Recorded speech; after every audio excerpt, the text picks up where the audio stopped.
Hello everyone, I'm Raven from Raven Comics, and today we will be covering the complete story of Enemies Among Us. We begin with Alfred. Asterisk, I can always tell when Master Bruce has gone out to socialize.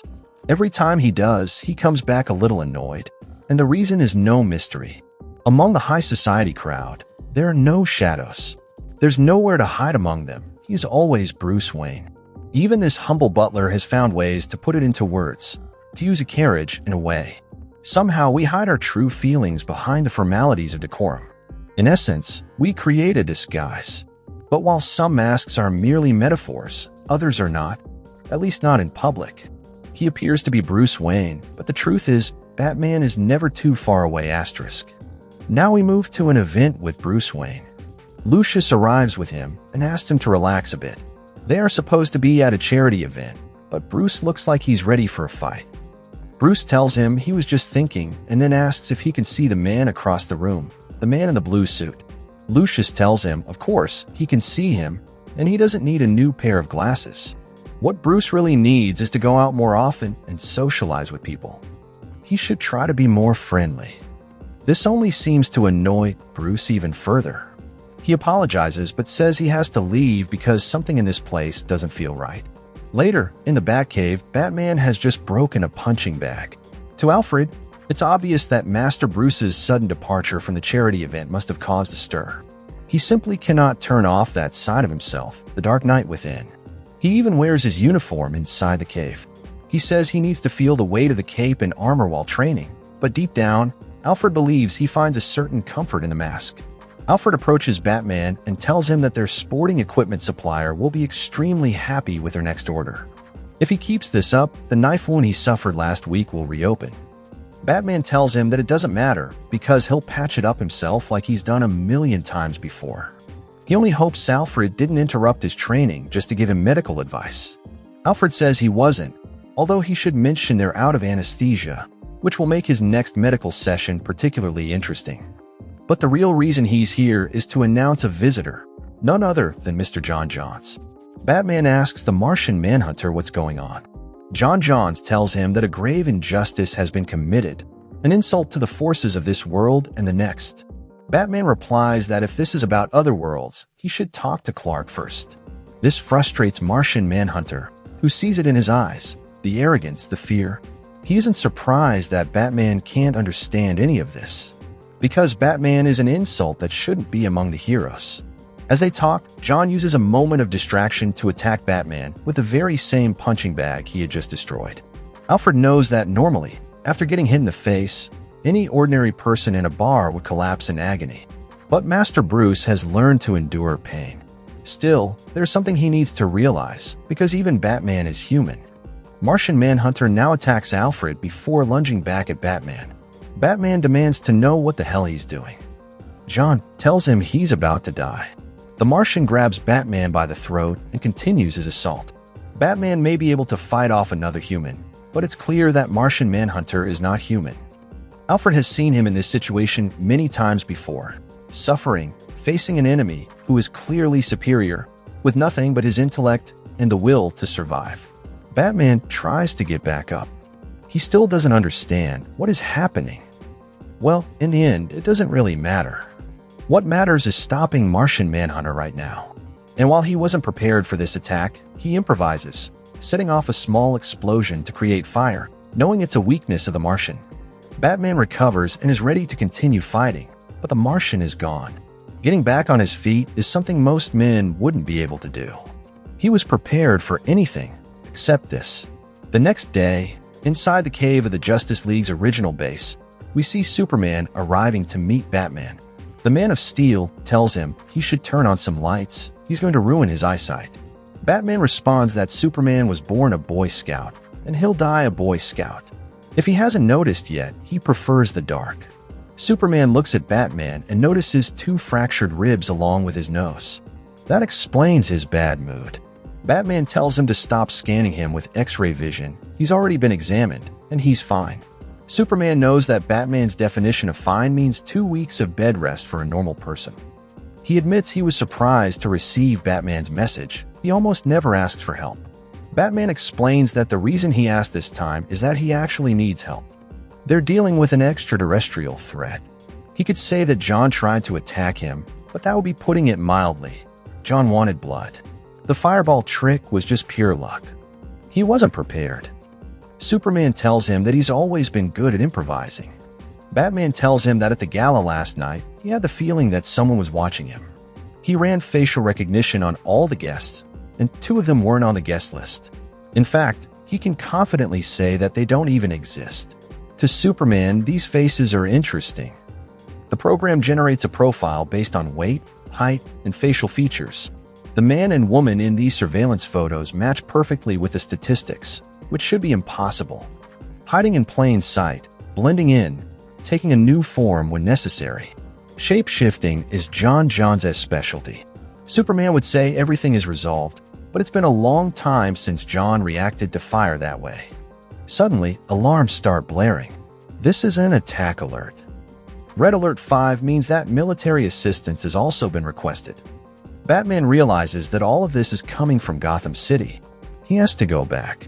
As they are about to leave the cave, Batman says he arrived at this place in his private jet, which is fast. But Superman is much faster. Hiro Okamura built this friction capsule last year. It has its own oxygen supply, is fully pressurized, and has heat shields designed to withstand atmospheric re-entry temperatures. Superman tells him that if he needs a push, he just has to ask. To Batman, this is crazy. Gotham City is under attack, and eyewitness reports make no sense.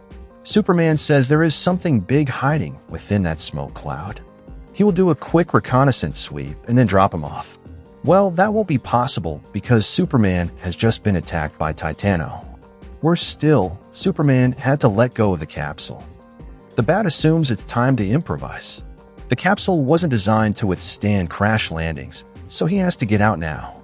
Once Batman gets out, he knows that was the easy part. Superman continues fighting. Titano tells him not to go after Batman. He should let him die. Superman refuses and attacks. No one is going to die. After dealing with Titano, the Man of Steel goes after the Bat.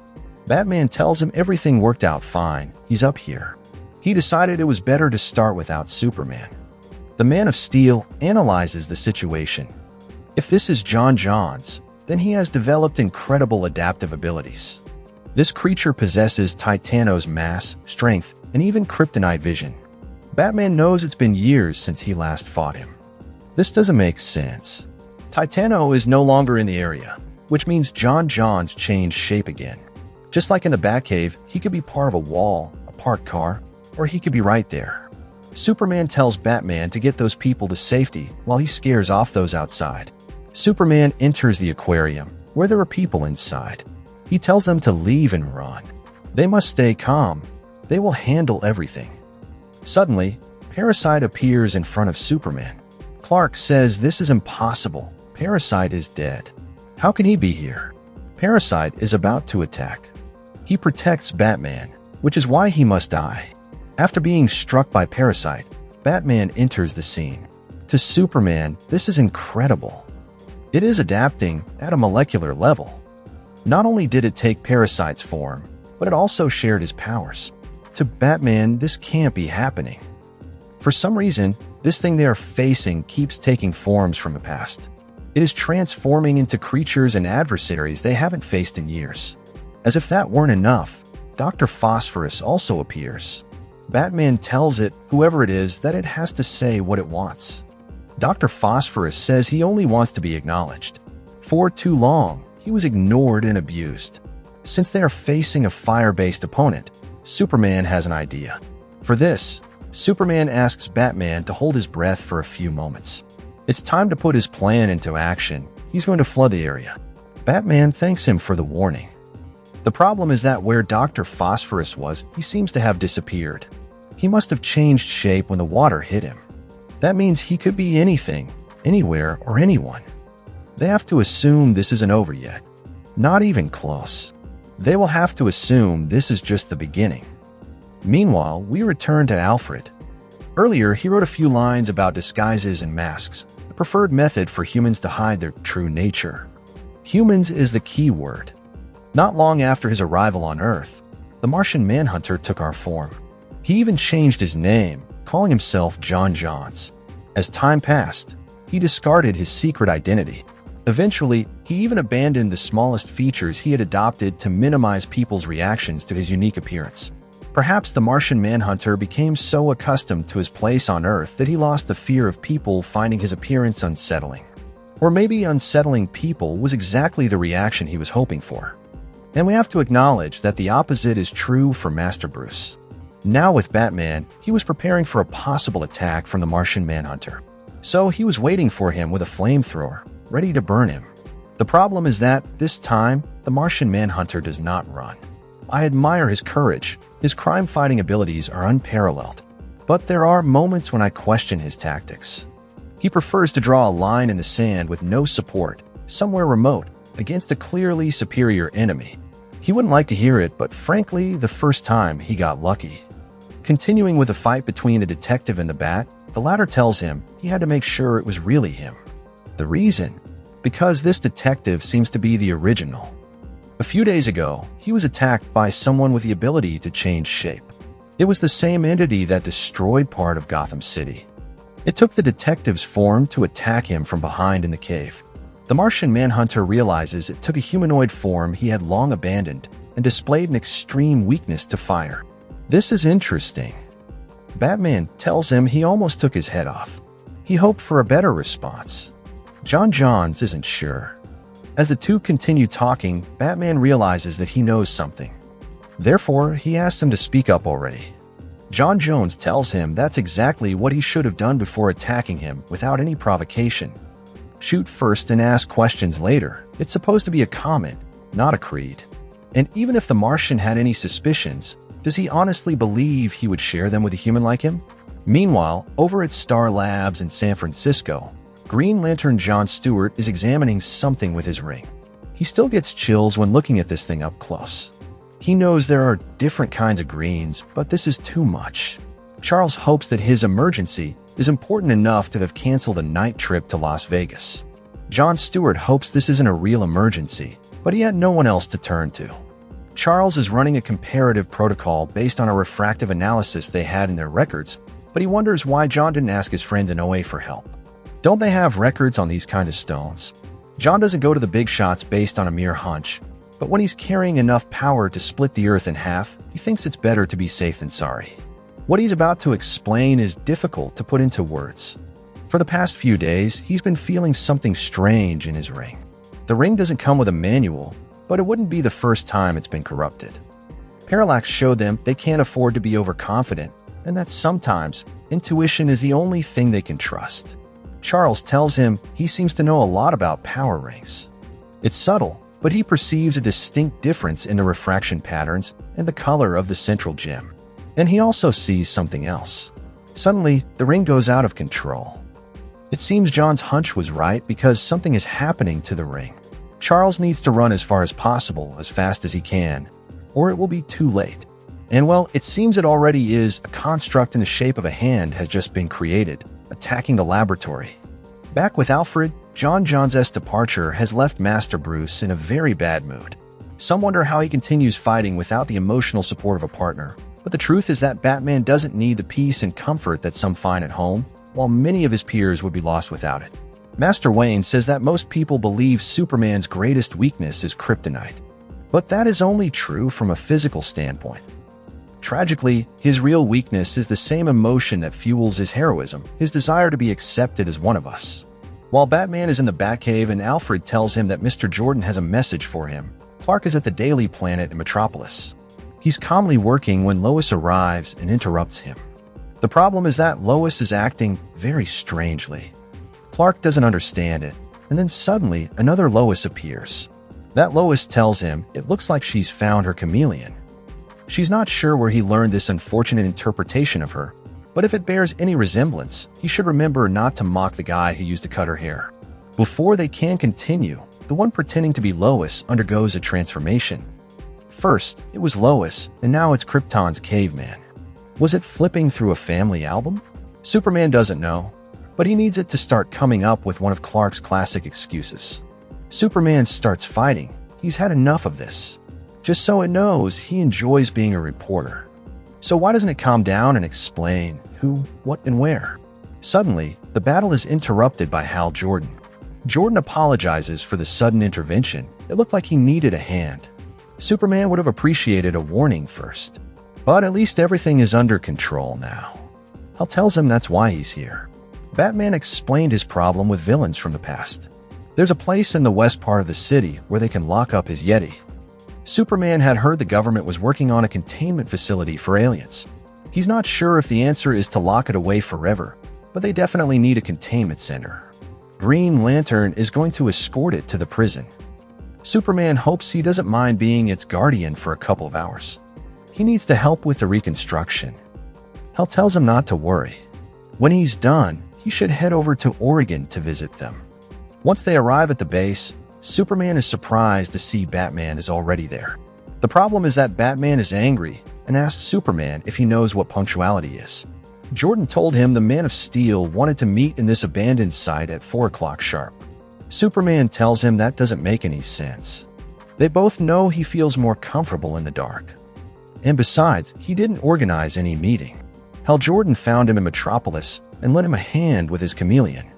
Batman asks if, after everything that's happened, that didn't seem strange to him. Something starts happening. Batman realizes Hal Jordan has set them up. Then we see a great green attack, with Superman suffering the consequences. Clark asks Batman what he is doing. The Bat replies that he is covering his back, while the Man of Steel gets distracted with Green Lantern. The Dark Knight will go look for other places in search of Hal Jordan. While searching this prison, he realizes there are no guards, no prisoners, just him. Someone who faced Green Lantern a couple of years ago. Batman is right, this is the creature that couldn't die, unlike Batman. Returning to the fight with Superman, he wonders if the power rings always hit with such force.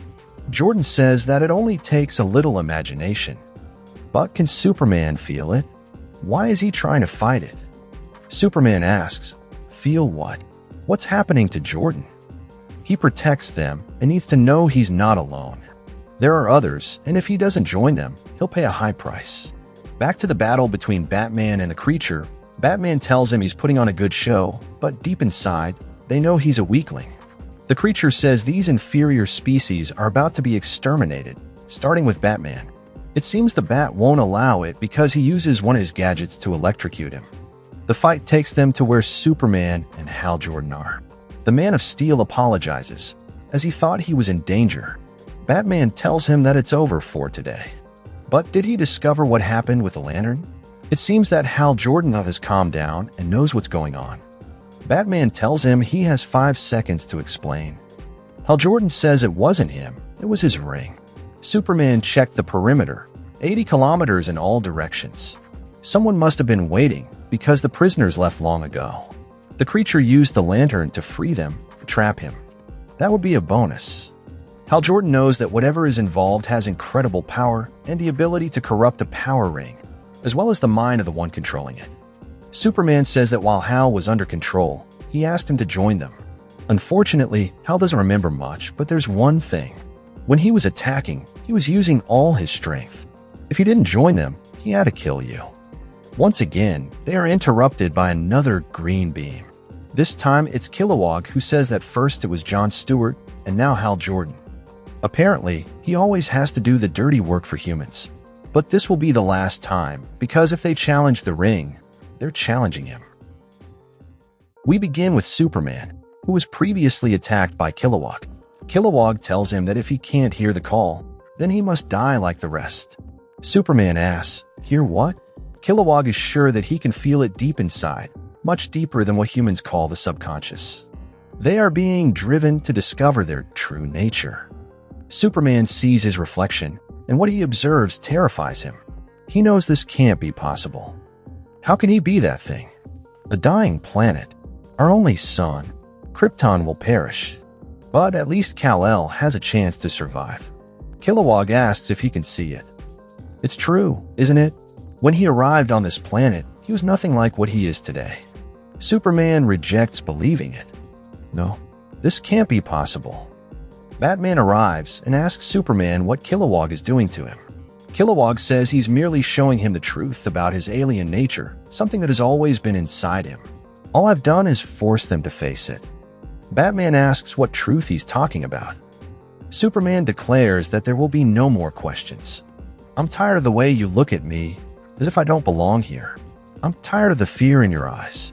Batman doesn't understand what he means. The Man of Steel grabs him by the throat, remembering how he attacked the Martian, all the times he risked his life for the people of this planet. And now, when he looks at him, he prefers to turn away. Kilowog tells him that every time they see one of them, they all feel fear. You must do it. Show them how powerful you are. Despite everything, Superman resists falling into it and throws Batman away. Get out of here.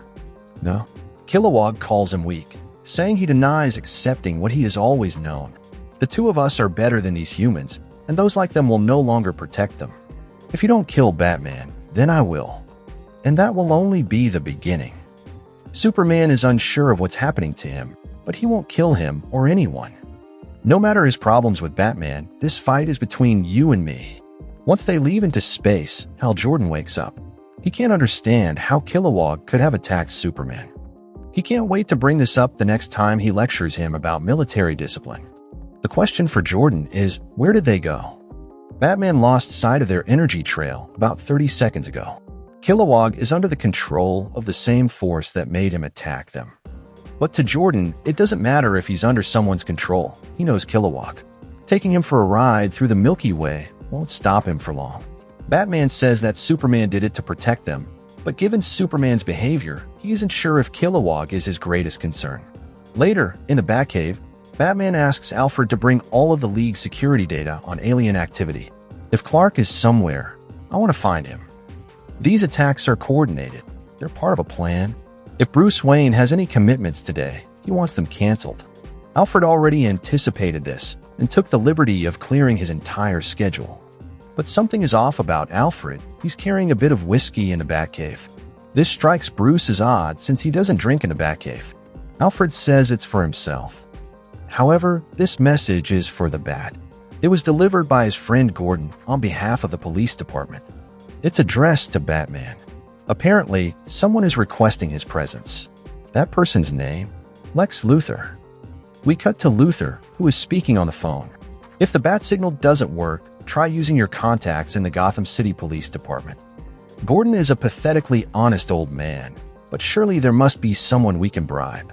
Batman appears behind Luthor and says he finds it hard to believe he ever became president. Luthor tells him never to underestimate the innate intelligence of his nation's voters.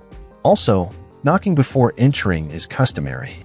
Batman is here because Luthor's message said he knew something about the attacks. Luthor tells him to save his tough superhero speech for someone who actually cares. They both know Batman wouldn't be here unless his message had some level of credibility. The truth is, Luthor doesn't care about Superman, Batman, or the rest of the costume freaks running loose on this planet. But the nature of the threat they are facing surpasses his distaste for their kind. Now that I have your attention, here's something you need to see.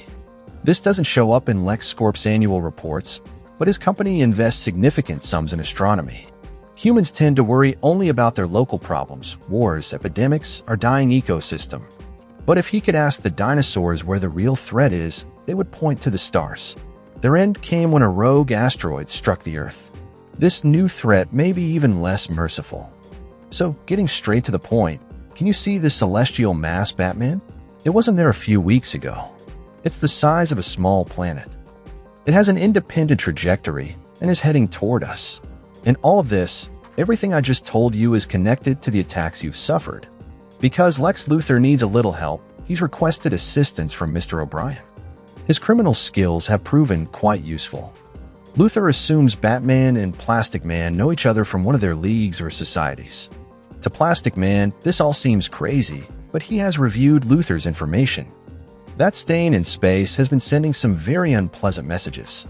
Luthor knows that the corrupted power rings, the release of alien prisoners, Superman's recent panic attack, Batman can't tell him this is just a coincidence. The Bat tells him, "You're right. It's unusual." But what's also unusual is Luthor caring about anyone other than himself. Lex admits true. But he must mention that self-preservation is a powerful incentive. So, then, what exactly do you want from Batman? Lex suspects that Superman has one of the heralds of these alien species. Once they have it in their possession, it can help them understand the nature of the approaching threat. And now that he is occupied, this is the perfect time to retrieve it. Later, we see Batman and Plastic Man on their way to the Fortress of Solitude. While on the plane, Plastic Man tells Batman that this whole Space Invaders thing is incredible. He thinks he spent about $100 in arcade tokens playing those video games back in the 80s. Besides, he believes Lex isn't such a bad person, considering his background. Batman tells him that Lex would kill them in an instant if he thought it would give him an advantage. He doesn't trust him any more than he trusts Plastic Man. Well, O'Brien isn't too happy about being called in for his criminal skills either. But now he has a son, and he would do anything to protect him, even this. A short time later, they arrive at the Fortress of Solitude. Batman hopes, for Plastic Man's son's sake, that Luthor has told him the truth. Back with Alfred, it is fascinating how the mind works. Like the detectives in my mystery novels, we always see connections between things. After learning about Superman and Kilowog's ascent to the skies, I can't help but recall an incident from a few years ago. During one of the League's countless emergencies, it was impossible to contact Superman. As usual, Batman took it upon himself to investigate the reasons. Apparently, the pace of modern life was enough to wear down even the Man of Steel's nerves, forcing him to seek solace in the depths of space. Later, he explained that in the solitude and silence of space, he could find peace. These words concerned Master Bruce. After all, one of the most effective forms of torture is isolation. Just hours of sensory deprivation can reduce the strongest man to a shadow of his former self. In days, it can drive you insane. According to Master Bruce, Superman was absent for a couple of weeks. Many have accused Batman of being on the verge of madness. If I may say so, Master Bruce is convinced that it is actually Superman who is figuratively walking a tightrope. And if he ever loses his balance, the entire world will be in danger.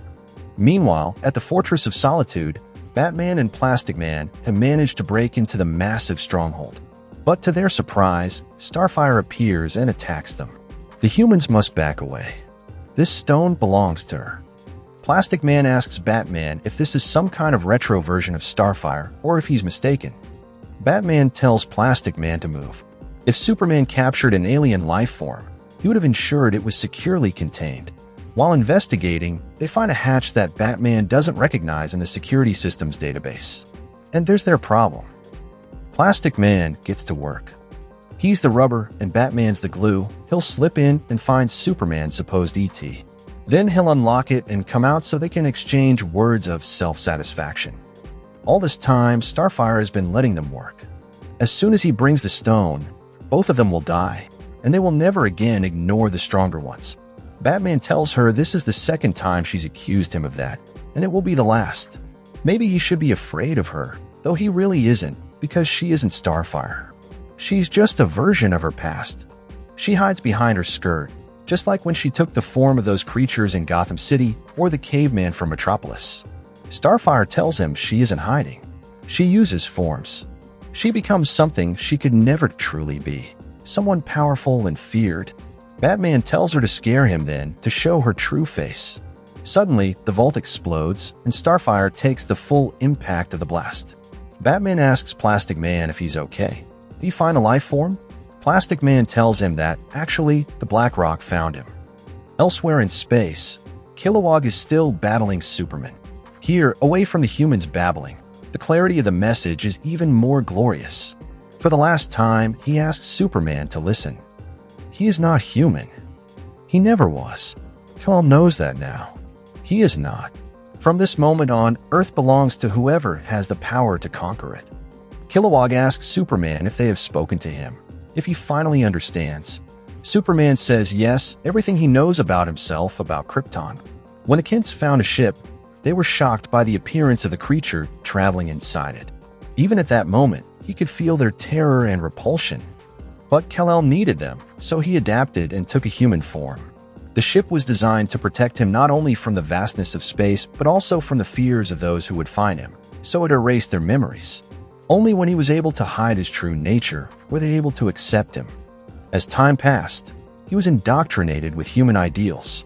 He lived among them, protected them, fought endless battles to preserve their world. But now there is only one last war left to fight. Today, humans will see him for what he truly is. A furious Superman leaves the moon, heading straight for Earth. Now, we return to the Fortress of Solitude. Plastic Man, who has recently escaped from the Phantom Zone, is being controlled by a diamond on his chest. O'Brien tells Batman that Luthor was right, the stone is power. The Bat tells him to resist. To Alfred, it was obvious that we were at a crossroads. When I say we, I mean everyone. Though I hate to use hyperbole, it seemed as if the fate of Earth was at stake. This situation has been a part of Master Wayne's life for many years. After encountering various Jokers and Riddlers and others of their kind, I have learned an absolute truth. No matter how bad things seem at one moment, they can always get worse. Often, in those darkest moments, true tragedy is revealed. After a brief conversation, Plastic Man leaves. Batman had been talking as if all of this were a bad thing, but he has no idea what's coming.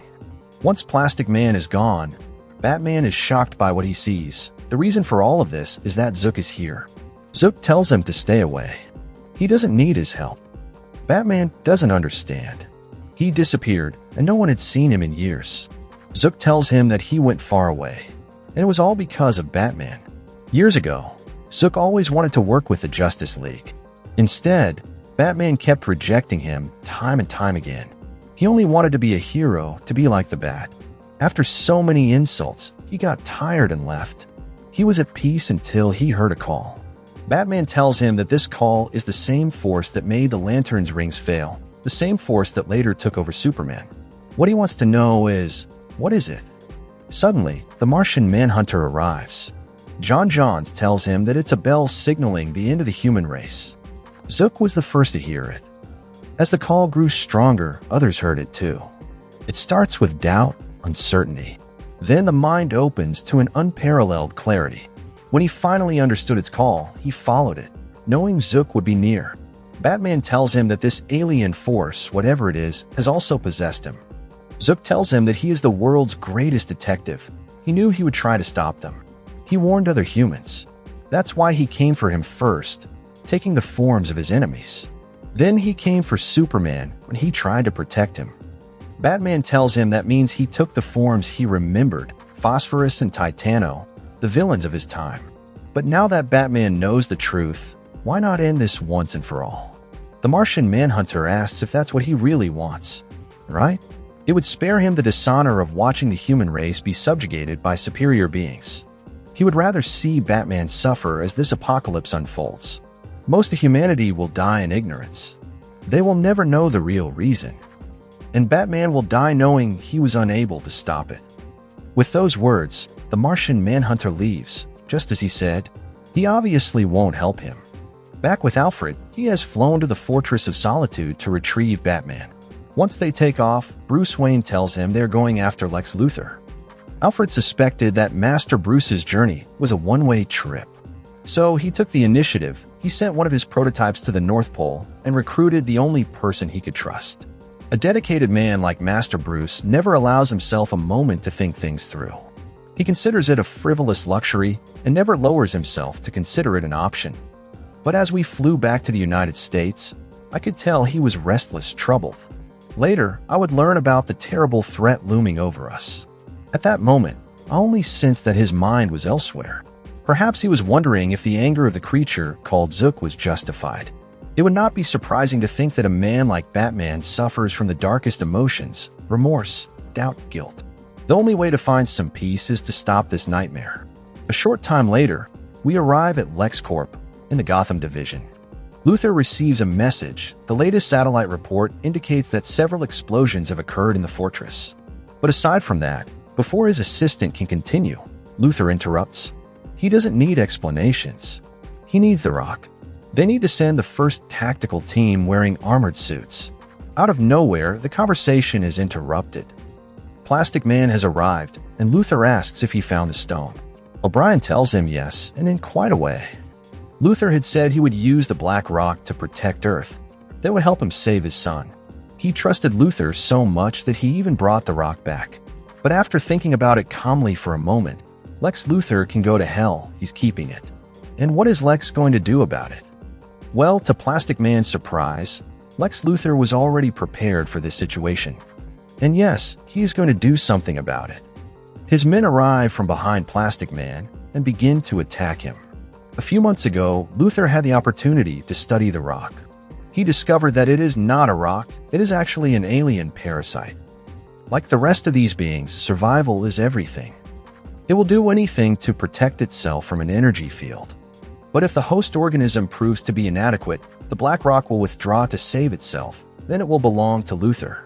He intends to negotiate with this alien threat from a position of power. All O'Brien knows how to do is be weak. Luther has a lunch meeting with the board of directors, some business regarding stocks. His men need to call him when O'Brien stops screaming. Meanwhile, elsewhere in the United States, the streets are beginning to suffer. Someone is begging for something to get out of their head. Brute force is not enough. This is about instilling fear. The police arrive and order him to stop immediately. They tell him to put his hands where they can see them. If he wanted to, he could kill them all. Unfortunately, he can't. The four of them have lost their minds. They will kill everyone. After years of being a slave to his human side, it's time for them to meet the real Ultra, the multi-alien.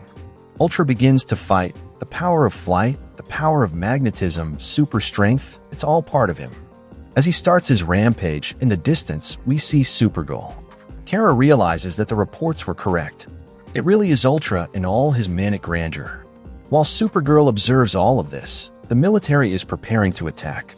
They have no idea who this guy is, but they're about to find out if he's bulletproof. Just as they fire a rocket, Supergirl arrives from behind Ultra. Ultra doesn't understand. What does she want from them? Why did she attack them? Kara tells him that she didn't attack them. She just saved his hide. The file they have in the fortress doesn't do him justice. She assumes he heard it, the call. Ultra tells her that they all heard it. It's time for the aliens on this planet to take their rightful place. Kara tells him that will happen once they've finished off every human with a will to stop them. There's no time to stay here. They need to leave immediately. Meanwhile, at LexCorp, Dr. Angstrom tells Luther that they are close to securing the rock, but he has to mention that O'Brien is stronger than he expected. Not to mention his elastic abilities, it won't take hours to contain him. Luther expects it to be done quickly, that's why he's paying him. The Black Rock senses that the host organism is dying. The connections are breaking. As soon as it leaves his body, they need to capture it and kill O'Brien. That way, Luther will be doing him a favor. The death of his father will teach his son how the world really works. Before Lex Luthor can proceed, Batman arrives and lands a hard punch. Lex asks how he got in. Batman tells him the guards were easy, and he has motivation. They don't. The Bat warns him. If Plastic Man dies, he has no idea what's coming for him. Something stops Batman. It looks like he's been attacked from behind. Ultra has arrived at LexCorp. That's because they need Lex Luthor alive.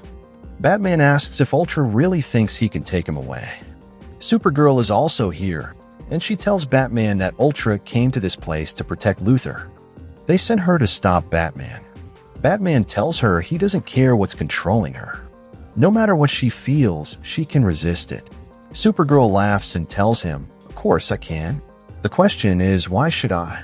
Batman tries to move against her, telling her this is their world now, and she must do this for her and for her cousin. As Batman keeps speaking, a small explosion suddenly erupts.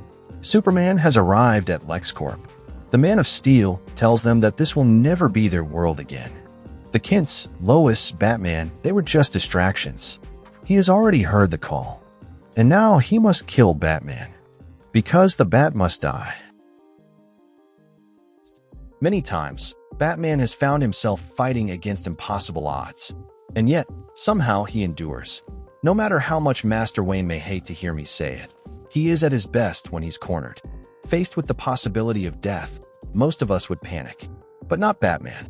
They think he would somehow be afraid of them. Afraid of their own twisted, evil-filled faces. They don't understand that he doesn't see their faces in battle. Instead, he sees the face of the one who killed his parents and his own young face, wet with tears.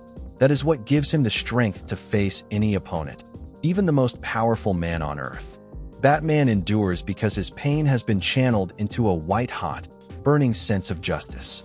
As a child, he could only watch as his parents bled out on the street. He refused to ever feel helpless again.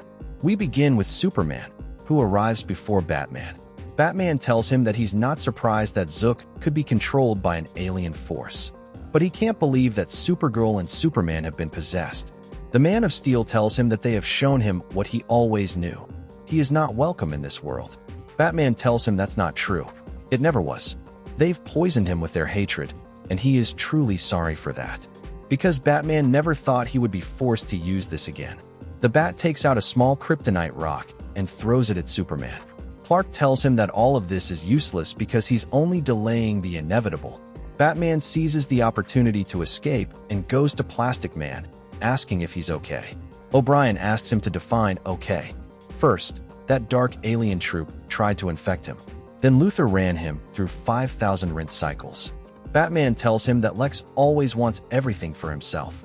The Black Rocks are somehow connected to the invading force approaching Earth. Plastic Man says that connected is an understatement. He's had some pretty strange thoughts. But when the rock was absorbing him, that was something else. Batman tells him they need to get out of here. Plastic Man asks why. Is Luthor still out there? Because after what he put him through, he could have gotten his revenge with a knuckle sandwich.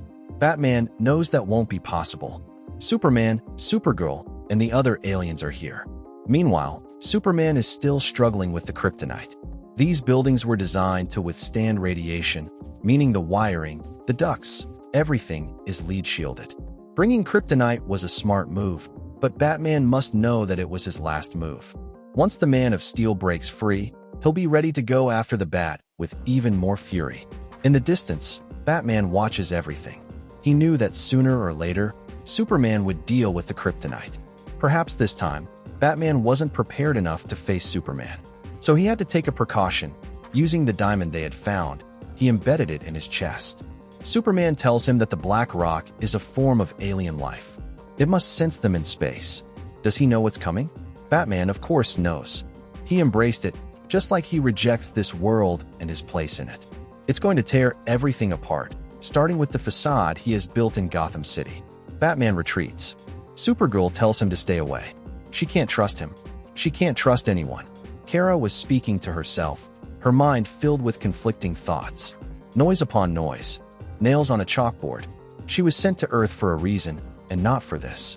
She won't allow herself to remain here and fight against the planet she's supposed to protect.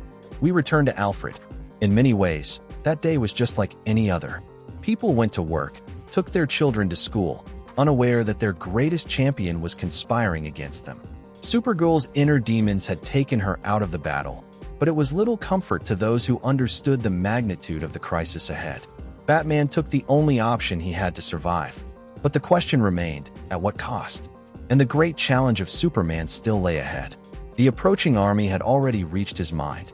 It told him that everything he knew and loved about this Earth was a great lie.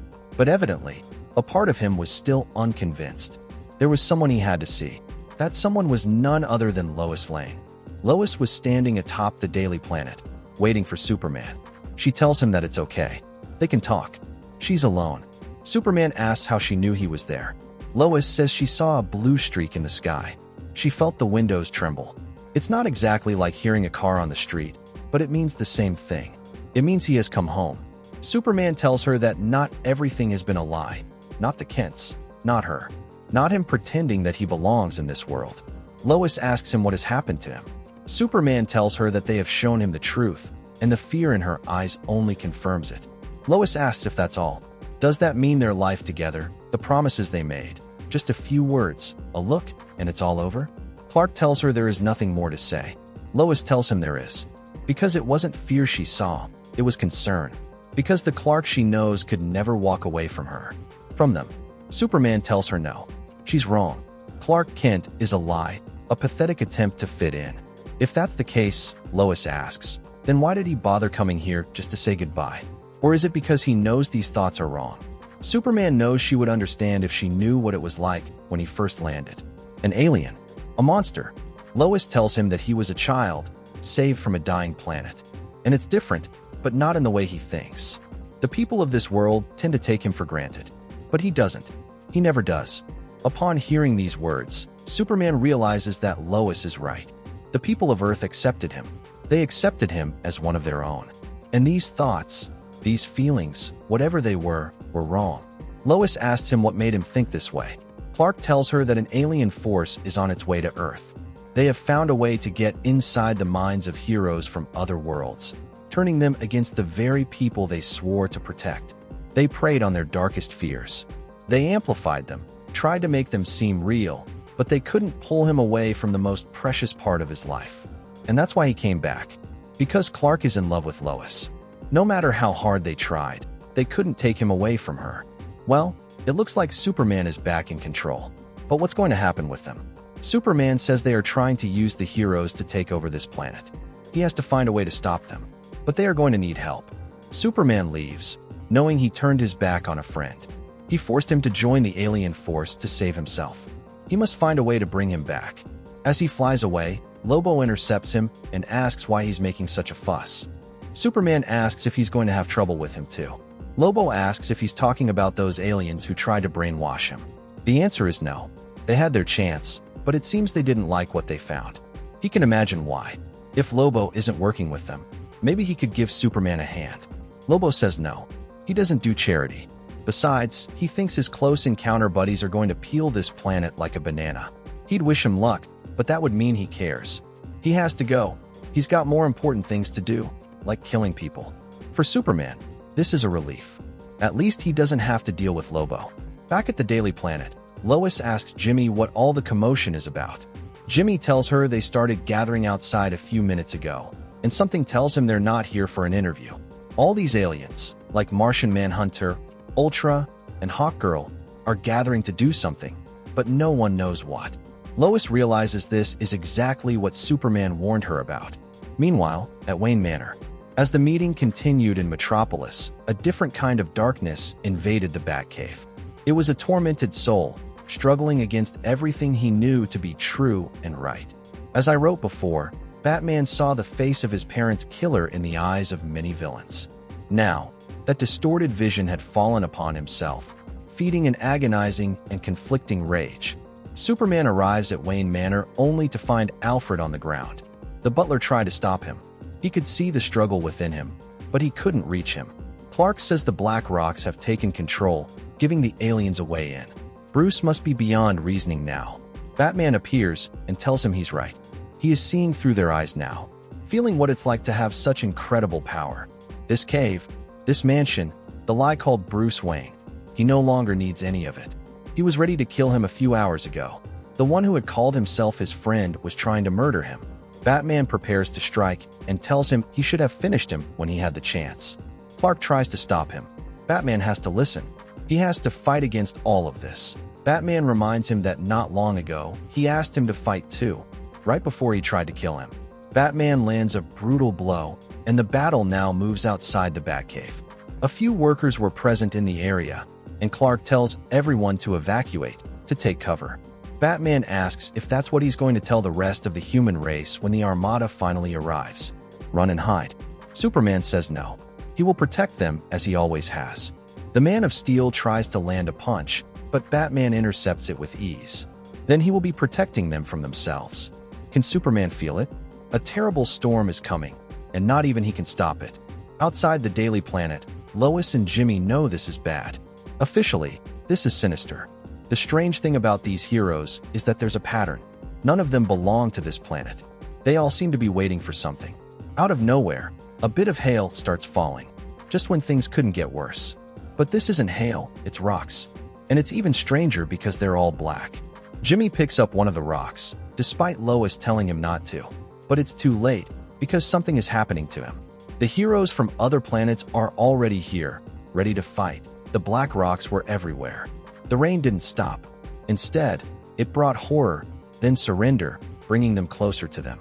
Every falling rock was a malicious alien parasite, infecting its host, those who sought to claim Earth for themselves. There was no doubt that humanity would fight, resist. But that resistance might come at a terrible cost.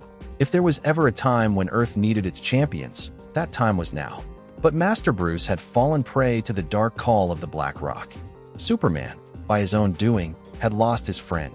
The infected Batman speaks to Superman.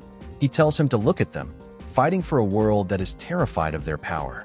Superman tells him they're controlling him, taking over his mind. Those thoughts are all lies. Batman seizes the opportunity and delivers a brutal punch.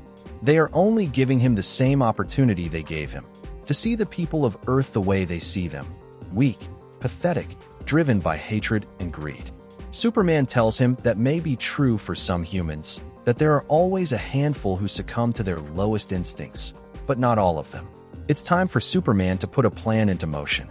He knows that the Rock will release him if it believes he is in danger. Right now, the only thing he can think about is something he was told about Lex Luthor when he was forced to confront him. Superman takes advantage of a slight distraction from Batman and, using his heat vision, creates an explosion that causes Batman to take a heavy hit. Superman emerges from the flames. Batman asks if he really thinks he can scare the Rock into abandoning him. But the aliens, they have been inside his mind. They know him better than he knows himself. They understand his so-called morality. They know he would never kill.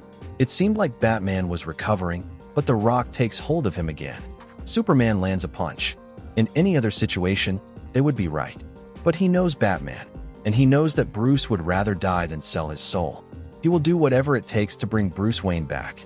And if he can't, then he will give him peace. He forced him to surrender to the Black Rock just to survive. The aliens pitted them against each other. That ends now.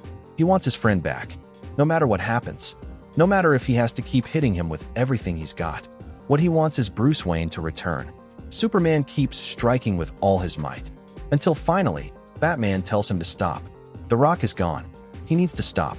Bleeding, Batman tells Superman that he knew he would find a way to bring him back. Now, they need to put an end to all of this.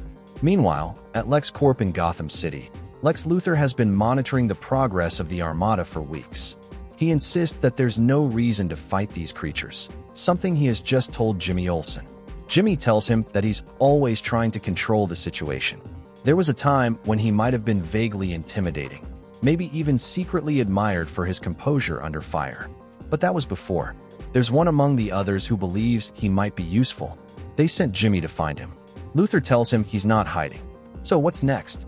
Will he take his picture or let his precious rock possess him as it has done with the others? Jimmy punches him. What they want is his mind, free of corruption. Later, elsewhere, Lex Luthor regains consciousness. Someone asks if they're sure this is Lex Luthor, the one who fought the one humans call Superman. Before they can harm Luthor, he tells them to calm down. He can help. They will need someone who understands how these people think so they can crush any rebellion that arises. Unfortunately for Luthor, they don't believe they need to understand them. Those he calls the others have looked into the human heart and found it wanting. This is when Lex Luthor sees who is truly behind all of this. Despero. Despero asks Luthor if he is afraid. Because he should be. Humans like him unjustly imprisoned Despero on OA. But he managed to escape and find a welcoming home among his new friends. They are an extremely moral race. They only take worlds from species they deem unworthy of survival. Luthor has told them about human weaknesses. As a result, they have decided to claim Earth for themselves. Only Superman stands between them and their conquest. Luthor must tell them how to kill him. And if he does, maybe they'll let him live once they're done with this. Meanwhile, in the Batcave, Alfred informs Batman and Superman that there are people who survived the falling rocks. But anyone who avoided the first wave will be infected by the others. The aliens knew they needed an army, so they created one using Earth's people. The controlling intelligence is in the ship that appeared over Metropolis. That's the key to all of this, and Superman has to get inside. Batman tells him he can't go in alone. The Bat is coming with him. As they move forward, Batman shows him a nuclear device. He nearly died taking it from the Joker years ago. He doesn't want to use it, but these creatures must be stopped at any cost. Superman stops him. He made a vow never to take a life. He also promised to protect this world as if it were his own. And he tries to keep both promises. Batman is trying to give him that chance. But no matter what happens, this ends today. And so, these two men, our last champions, head toward their destiny. On the outside, they show iron determination. Some might even call it bravado. But inside, in those places where the cold hand of fear lingers, a dark feeling fights to escape. Both knew that, almost certainly, this could be their last battle. They arrive to face the aliens, who were already waiting for them. Superman is the first to attack, and Martian Manhunter suffers the wrath of his heat vision. But this was all part of the plan, something simple. Superman diverted the alien force's fire, giving Bruce an opening. Batman has switched the controls to full remote automation, so the jet is under Alfred's command. Batman will enter the ship. Once the bomb is activated, he must get the jet back. He promised Superman a chance, and he will have it. The bomb's countdown is set, and in 10 minutes, it will detonate. Before Batman can continue, he is ambushed by Jimmy Olsen, who punches him. Superman is still fighting the creatures, pleading with them to listen. They are being lied to. They must help stop this. Please, they don't have to do this. Superman asks Batman how it's going. The Bat tells him he's fine and ready to do whatever it takes to stop this.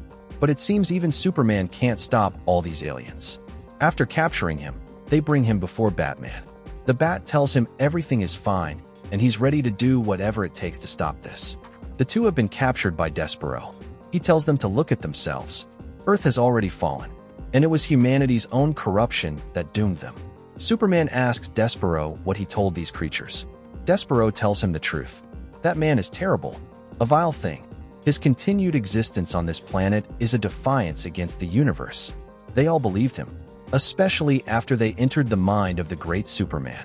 He was supposed to be Earth's great champion, but when they reached into his mind, all they saw was doubt.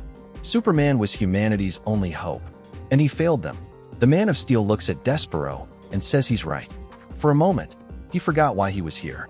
They looked into his mind once and found him wanting. They need to see again, without Despero's influence. Despero tells him it doesn't matter. Nothing has changed. They have seen how his precious humans behave. Cruelty, war, hate. That's why he brought them Lex Luthor, a living proof of the inhumanity of this world. Superman says that's true. This world is plagued by evil, but it is also blessed with people who have transcended their dark impulses.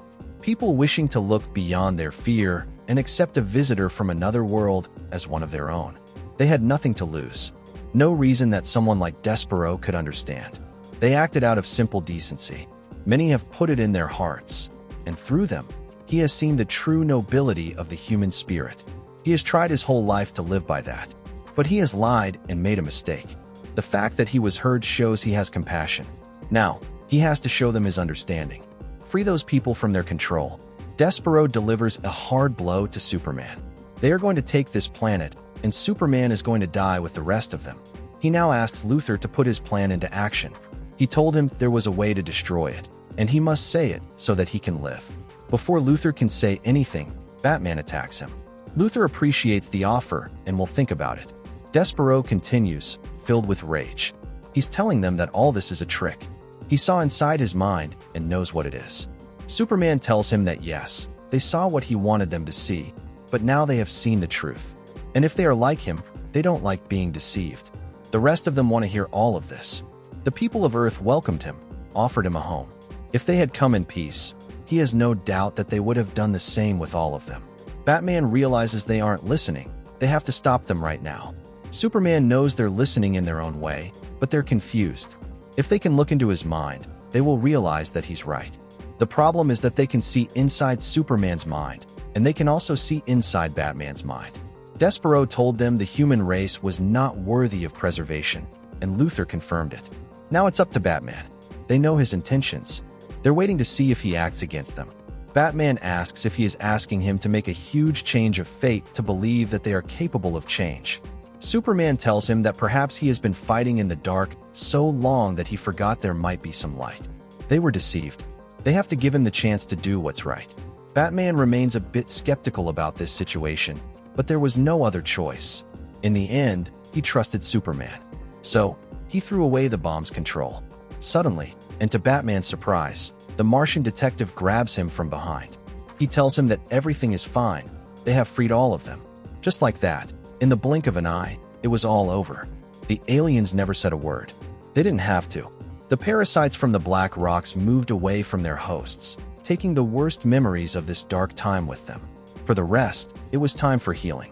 Shortly afterward, in the Batcave, Batman is talking with Alfred.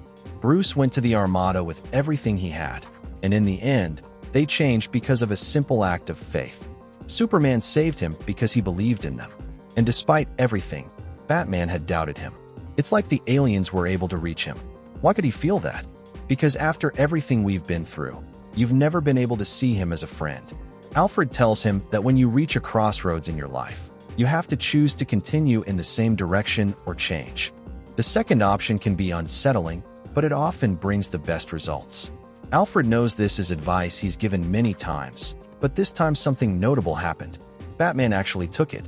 Our story begins at a formal ball where Bruce Wayne ignored a young woman without thinking twice, and ends with the two greatest heroes on Earth coming to an agreement in a friendship that had truly never been lost. Thank you very much for watching this video. Don't forget to comment, like, and subscribe for more content like this. I'm TJ Prime, and see you in the next video.